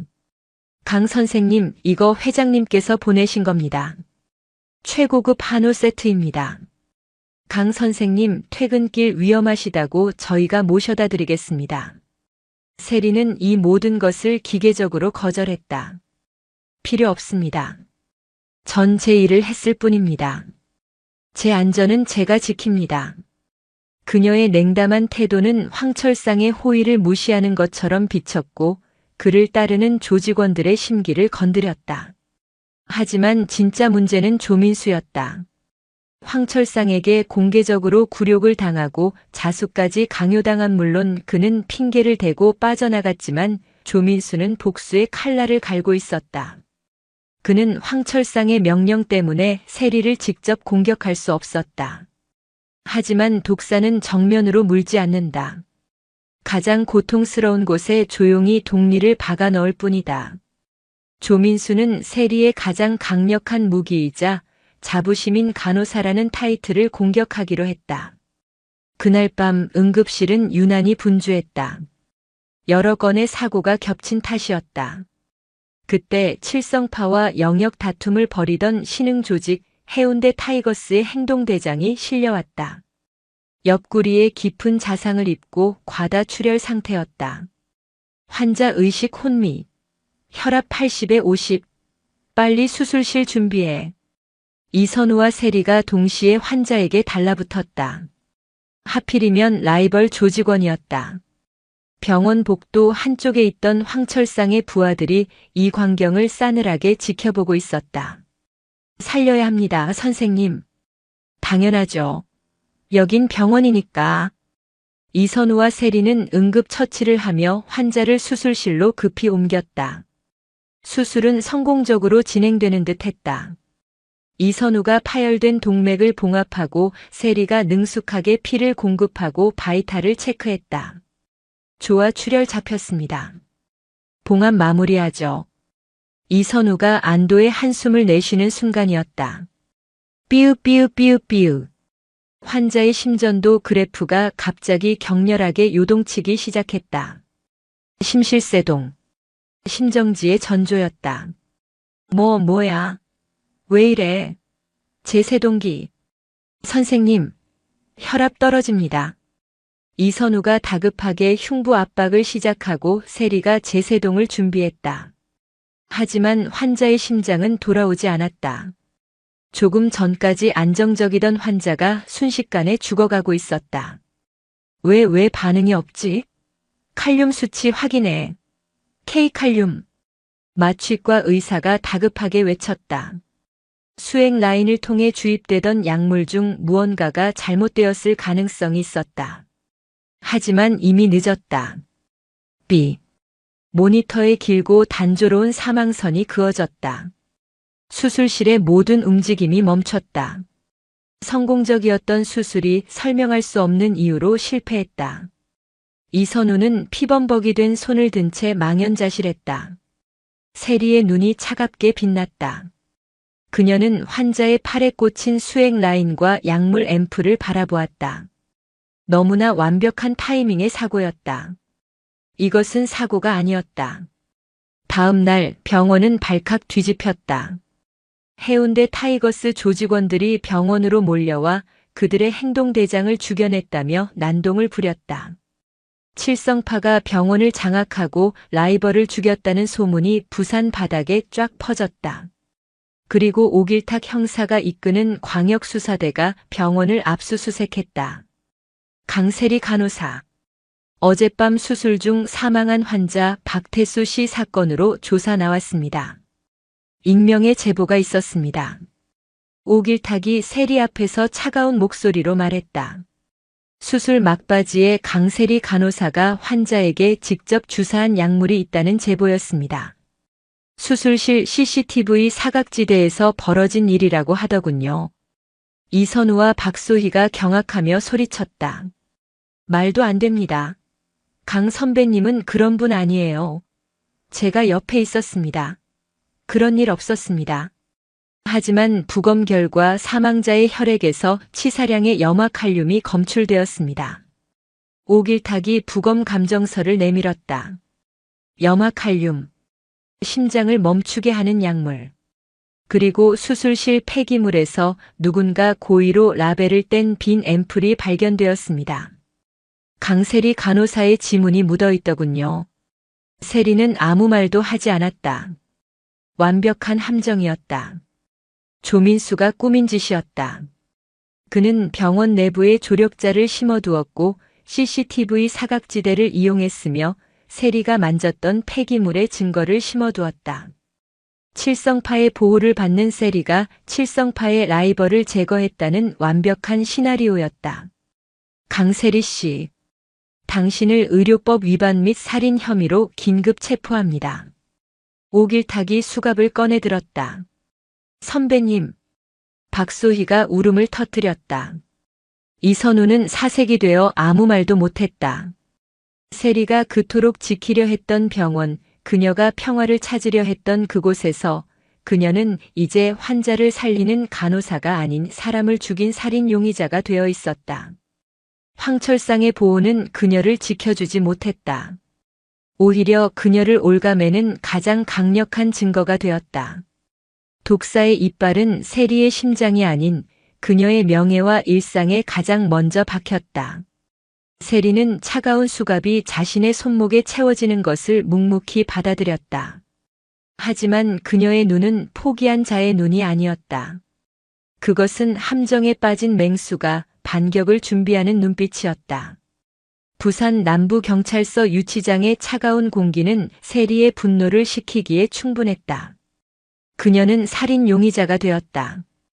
변호사가 면회를 왔지만 모든 증거가 그녀를 범인으로 지목하고 있었다. CCTV 사각지대, 그녀의 지문이 묻은 앰플, 그리고 칠성파와 얽힌 명백한 동기. 조민수는 그녀가 빠져나갈 수 없는 거미줄을 짰다. 오길탁 형사가 취조실에서 그녀를 마주했다. 강세리 씨. 아니, 강세리 대위라고 불러야 하나? 오길탁이 서류철을 책상 위에 던졌다. 그 안에는 군사기밀 도장이 찍힌 그녀의 삭제된 이력서가 들어있었다. 해군 특수전전단 대위. 강철의 마녀라 불렸던 전설의 여군. 서해 인질 구출 작전, 아덴만 여명 작전. 화려하시더군. 그런 사람이 왜 신분 세탁하고 간호사 노릇을 하고 있었을까? 세리의 눈동자가 흔들렸다. 그녀의 과거를 경찰이, 아니 조민수와 그 배후가 알고 있었다. 그 불가사리. 당신 과거 동료가 보낸 건가? 그자가 조민수와 붙어먹고 당신을 함정에 빠뜨린 거야? UDT 동료끼리 배신이라도 했나? 오길탁은 예리하게 파고들었다. 그는 조민수가 흘린 정보와 자신이 파낸 정보를 조합해 진실에 근접해 있었다. 당신이 침묵하면 할수록 당신은 칠성파의 사주를 받고 사람을 죽인 살인범 간호사가 되는 거야. 협조해. 당신을 함정에 빠뜨린 놈들 잡게 도와주면 정상 참작해주지.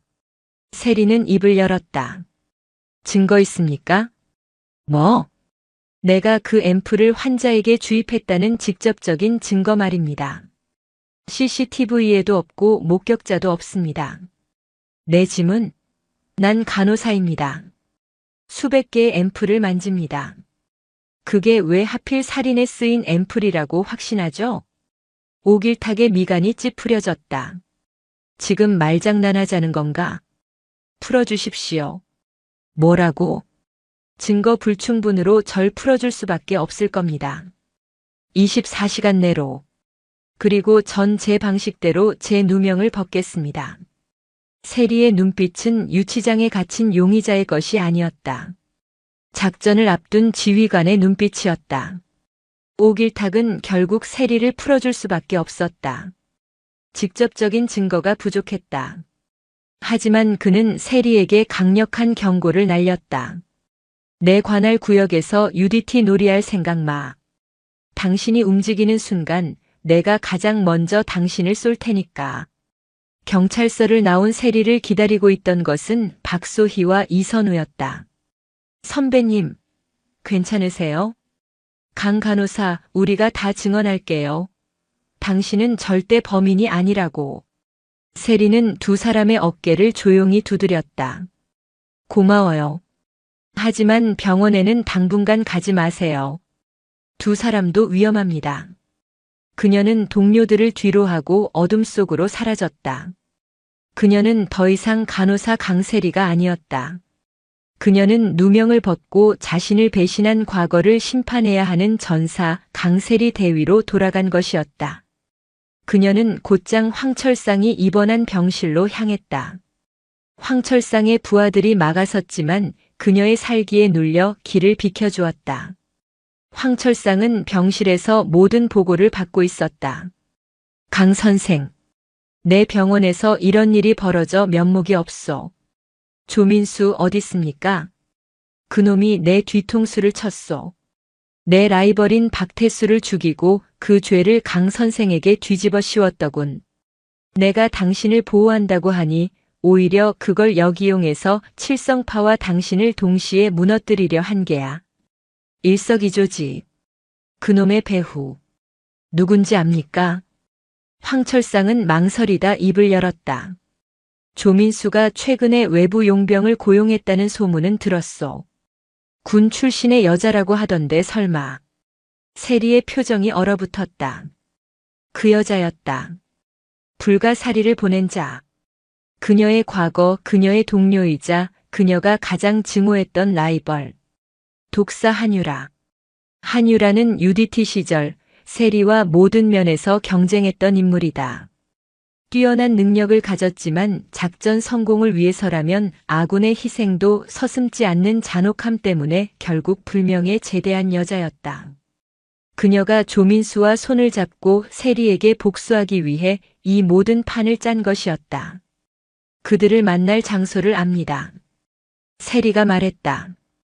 그녀는 경찰서에서 나오기 전 옥일탁의 책상에 있던 수사 자료를 훔쳐봤다. 조민수와 한유라의 밀회 장소. 그들이 다음 범행을 모의할 곳. 부산 영도와 이기대를 잇는 광안대교가 한눈에 보이는 곳. 하지만 인적은 드문 5-6도 절벽. 강 선생 혼자 가려는 건 이건 내 싸움입니다. 회장님은 회장님의 방식대로 조민수를 심판하십시오. 난 내 방식대로 내 과거를 정리하겠습니다. 그날 밤 비가 내리기 시작했다. 태풍이라도 올라오는지 바람이 거칠었다. 5-6도 절벽 끝 등대가 깜빡이는 곳에 조민수와 한유라가 서 있었다. 계획대로 완벽했어.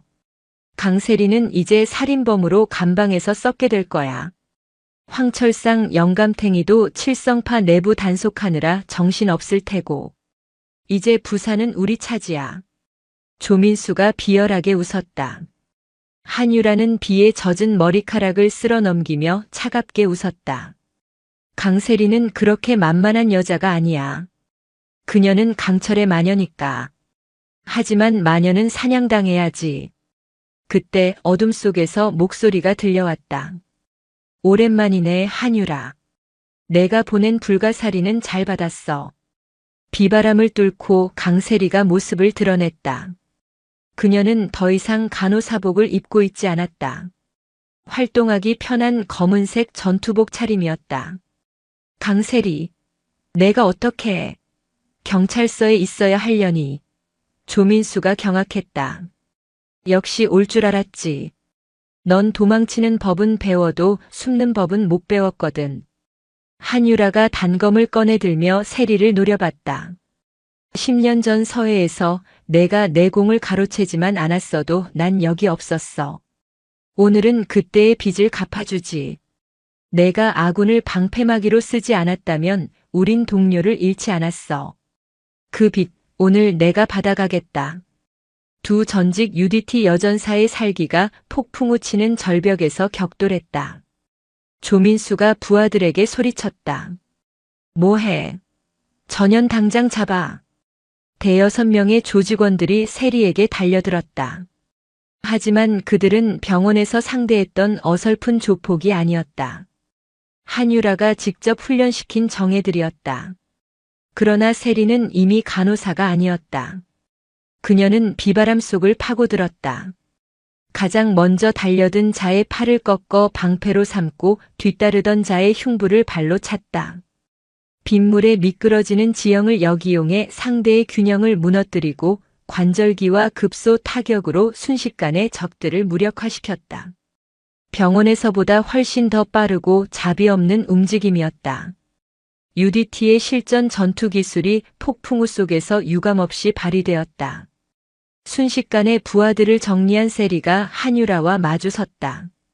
여전히 재주는 좋네. 입만 살았군. 두 여자의 격투가 시작되었다. 단순한 주먹 다짐이 아니었다.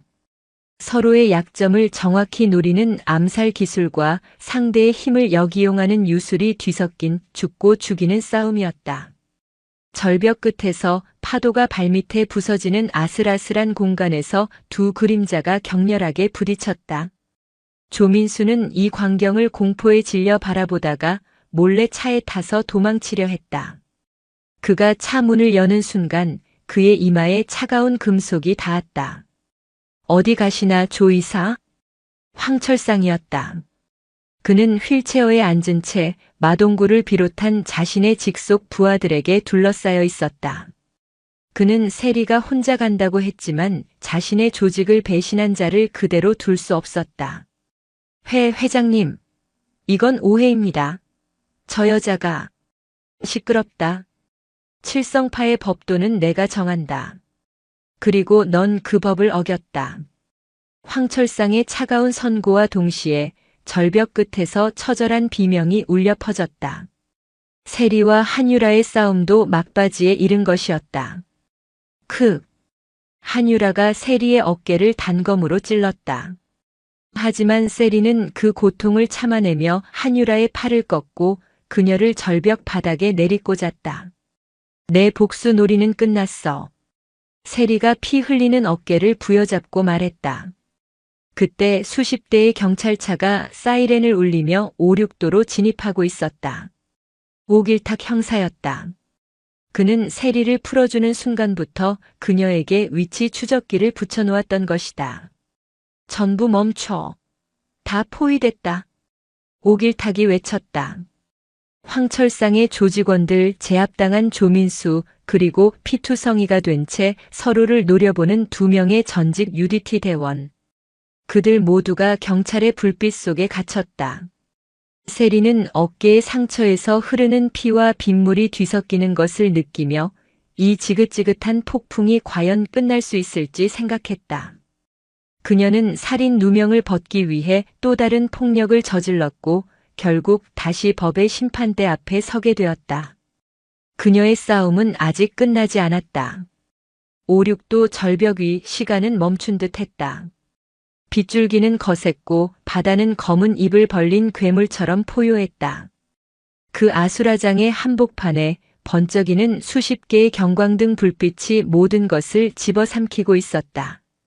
경찰의 확성기 소리가 폭풍우와 섞여 기괴하게 울려 퍼졌다. 전부 무기 버리고 손머리 위로 올려. 지금 즉시 투항하라. 오길탁 형사는 빗물에 젖은 바바리 코트를 여미며 이 기가 막힌 대치 상황의 한복판으로 걸어 들어갔다. 한쪽은 부산 최대 폭력 조직 칠성파의 수괴 황철상과 그의 직속 부하들. 다른 한쪽은 그들을 배신한 2인자 조민수. 그리고 그 중심에는 피 흘리는 어깨를 부여잡은 채 전직 특수부대 동료를 제압하고 서 있는 간호사 강세리. 이거 무슨 영화 찍는 것도 아니고. 오길탁이 헛웃음을 쳤다.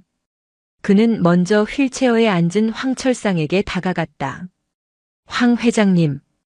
이 야심한 시각에 이 빗속에서 몸도 편찮으신 분이 부하들 이끌고 무슨 야유회라도 나오셨습니까? 황철상은 젖은 머리카락을 쓸어 넘기며 태연하게 대꾸했다. 오 반장. 보다시피 쓰레기 청소 좀 하러 나왔소. 내 집안 단속 내가 하겠다는데 경찰 나리들께서 이렇게 대규모로 환영식까지 해주실 줄은 몰랐군. 집안 단속을 이렇게 살벌하게 하시면 안 되죠. 여기 쓰러진 사람들 그리고 거기 잡혀있는 조민수. 전부 경찰서까지 동행하셔야겠습니다.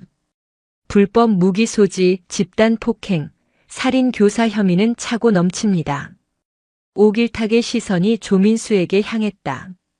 조민수는 황철상과 경찰에게 동시에 포위되자 모든 것을 포기한 듯 고개를 떨구었다.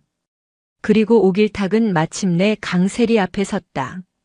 그녀의 발밑에는 한유라가 신음하며 쓰러져 있었고 어깨에서는 검붉은 피가 비와 섞여 흘러내리고 있었다. 강세리 대위 아니 강세리 간호사. 당신은 내가 분명히 경고했을 텐데. 내 관할에서 UDT 놀이하지 말라고. 당신도 가야겠어. 살인 용의자 누명은 벗을지 몰라도 여기 이 사람들 전부 당신이 작살낸 거 맞잖아. 특수 폭행 현행범이야. 오길탁이 수갑을 꺼내 들었다. 그때 세리가 입을 열었다. 부산대학교 병원 흉부외과 김동현 과장. 지금 당장 체포하세요. 뭐라고? 그 사람이 한유라와 조민수에게 매수된 내부 조력자입니다. 어젯밤 수술 사망한 환자 박태수의 마지막 수액 라인을 교체한 건 그 사람이에요. 염화칼륨 앰플 수술실 폐기물에 내 지문 묻혀서 버린 것도 그 사람 짓입니다. 오길탁의 눈이 가늘어졌다. 그걸 당신이 어떻게 알지? 수술 중에 봤습니다. 이선우 선생님이 봉합에 집중한 사이 김 과장이 평소와 다른 동선으로 움직이며 수액을 교체하는 걸. 그땐 긴급 상황이라 확신하지 못했지만 내가 체포되고 나니 모든 게 분명해졌죠. 증거는 그의 연구실 캐비닛 혹은 병원 사물함. 조민수에게 받은 대가가 있겠죠. 아마 도박 빚 때문일 겁니다. 오길탁은 세리의 눈을 꿰뚫어 볼 듯이 바라보았다. 그녀의 눈에는 한치의 거짓도 없었다. 그는 자신의 위치 추적기가 아니었다면 그녀가 이미 김동연을 직접 찾아가 심판했을 것이라 확신했다. 한유라. 이 여자 입에서 직접 듣고 싶군. 오길탁은 부하들에게 눈짓했다. 황철상 일당, 조민수 그리고 저 두 여자까지. 전원 연행해. 부산 남부경찰서 특별조사실. 세리와 한유라가 마주 앉았다. 오길탁은 그들 사이에 앉아 모든 것을 지켜보고 있었다. 어깨에 응급처치를 받은 세리의 하얀 붕대 위로 피가 다시 배어나오고 있었다. 자, 한유라 씨. 이제 그만 연극은 끝내시죠. 김동연 과장, 2시간 전에 긴급 체포됐습니다. 당신과 조민수에게 받은 돈가방, 그리고 당신과 통화한 녹취록까지 전부 확보했습니다. 당신이 의료 지식을 이용해 살인 계획을 지시했더군요. 한유라는 창백한 얼굴로 오길탁을 노려봤다. 독사의 독은 이미 빠져나간 듯 했다. 그래서 어쩔 건데? 궁금한 건 그게 아니야. 왜 강세리지? 왜 하필 그녀를 함정에 빠뜨린 거야? 한유라의 고개가 천천히 강세리에게로 향했다. 그녀의 눈에는 10년간 묵혀온 지독한 증오와 열등감이 들끓고 있었다. 왜냐고? 저 여자니까. 10년 전 서해에서 우린 완벽하게 임무를 수행할 수 있었어. 내가 제시한 루트대로 갔으면 인질도 구하고 적들도 섬멸할 수 있었다고. 그런데 강세리, 이 위선자년이 내가 아군을 총알바지로 쓰려고 했기 때문이지. 세리가 처음으로 입을 열었다. 내 작전대로 갔으면 인질은 구했겠지. 하지만 어모조였던 우리 팀원 셋은 그대로 적진 한복판에 고립되어 죽었을 거야. 난 내 동료를 버릴 수 없었어. 그래서 넌 명령을 어기고 독단적으로 움직였고 결국 적 하나를 놓쳤잖아. 그놈이 쏜 유탄에 김 중사가 죽었어. 다 너 때문이야, 강세리. 내가 공에 미쳐서 내 영웅 놀이 때문에 내 완벽한 작전과 내 동료를 망쳤다고. 그건 전투 중에 벌어진 희생이었어. 하지만 넌 내 공적을 위해 동료를 사지로 몰아넣으려 했지. 그게 너와 나의 차이다. 닥쳐. 한유라가 발악하며 책상을 내리쳤다. 넌 언제나 그랬어. UDT에서도 모두가 너만 따르고 너만 강철의 마녀라며 추앙했지. 난 항상 내 그늘에 가려진 2인자였어. 난 너보다 강한데, 너보다 더 완벽한데. 그래서 내 모든 걸 빼앗고 싶었다. 내가 그토록 지키고 싶어 했던 그 하얀 가운, 그 평화로운 일상. 내가 그걸 지옥으로 만들어주고 싶었어. 조민수는 그저 내가 이용하기 좋은 도구였을 뿐이야. 모든 자백이 끝났다. 한유라는 지독한 열등감에 사로잡힌 괴물 그 자체였다. 오길탁은 조용히 녹음기를 껐다. 한유라.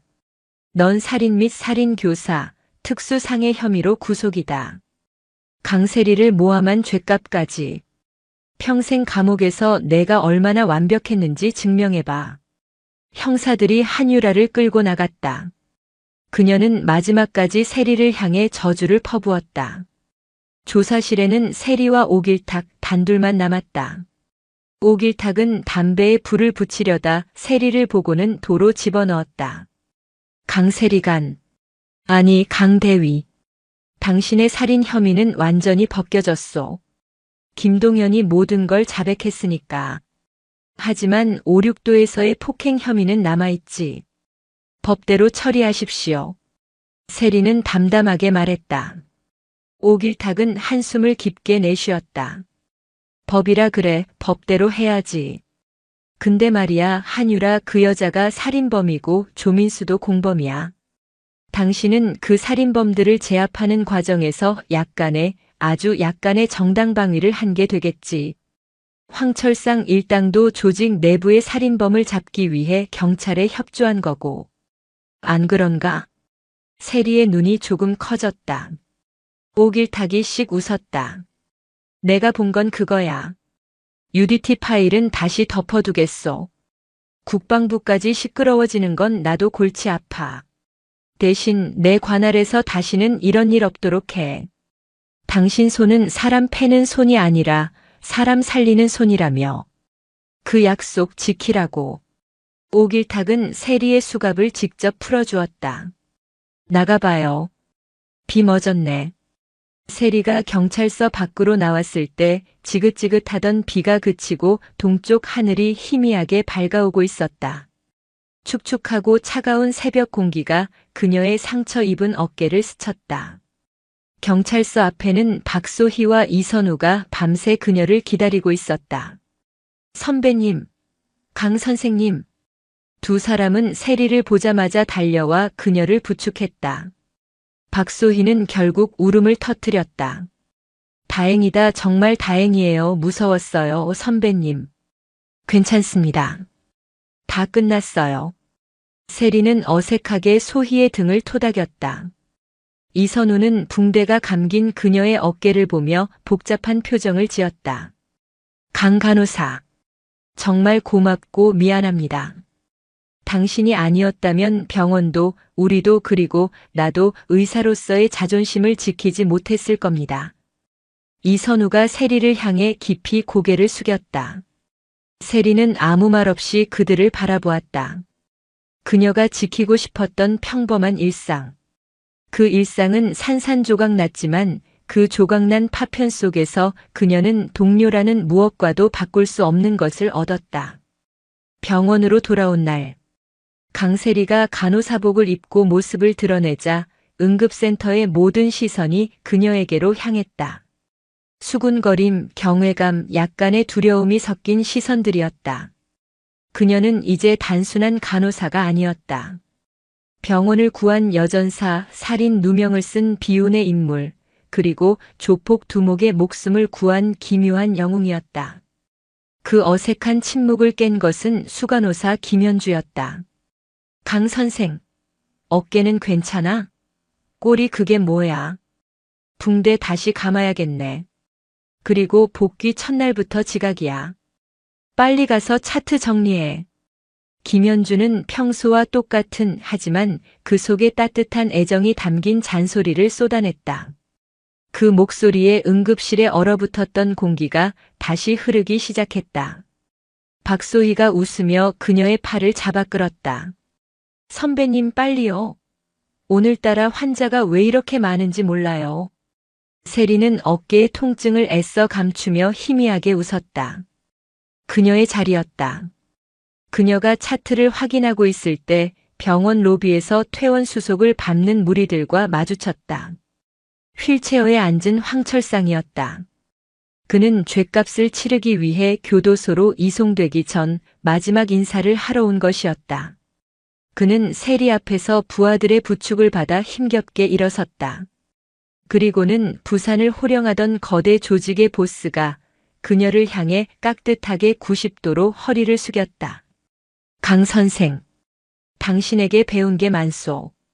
당신이 살려준 이 목숨 함부로 쓰지 않겠소. 그리고 고맙소. 내 조직의 쓰레기들을 치워줘서. 그는 조직원들에게도 명령했다. 전부 강 선생님께 인사 올려라. 우리의 은인이다. 검은 양복의 사내들이 일제히 세리를 향해 허리를 숙였다. 병원 로비의 모든 사람들이 숨을 죽이고 이 광경을 지켜보았다. 세리는 그들의 인사를 받지 않고 그저 간호사로서 말했다. 퇴원 후에도 상처 관리 잘하시고 무리하지 마십시오. 환자분은 이제 환자가 아니시니 부디 건강하십시오. 황철상은 그녀의 말에 옅은 미소를 짓고는 휠체어를 돌려 병원을 떠났다. 한 시대의 어둠이 그렇게 그녀 앞에서 물러나고 있었다. 그때였다. 응급 환자입니다. 코드 블루. 코드 블루. 구급차 도착 1분 전. 호흡 정지 환자입니다. 응급실의 스피커가 찢어질 듯 울렸다. 방금 전까지의 소란은 순식간에 사라지고 응급실은 다시 본연의 전쟁터로 돌아갔다. 이선우와 박소희가 뛰쳐나갔다. 강세리 간호사. 뭐해? 같이 가야지. 세리는 어깨의 통증을 잊었다. 그녀는 자신의 손을 내려다보았다. 한유라의 팔을 꺾고 조폭들을 제압했던 손. 그리고 황철상의 심장을 다시 뛰게 하고 환자의 피를 닦아주던 손. 그녀는 깨달았다. UDT의 손과 간호사의 손은 다른 것이 아니었다. 둘 다 누군가를 지키기 위한 생명을 위한 손이었다. 강철의 심장은 사람을 죽이기 위해서가 아니라 지키기 위해 단련된 것이었다. 네, 지금 갑니다. 세리가 응급실 입구를 향해 달려갔다. 빗물에 씻긴 부산의 아침 햇살이 그녀의 하얀 가운 위로 눈부시게 쏟아지고 있었다. 그녀의 새로운 싸움, 그녀가 스스로 선택한 전장은 이제 막 다시 시작되고 있었다. 오늘도 인생지의 말씀을 잘 들어주셔서 감사합니다.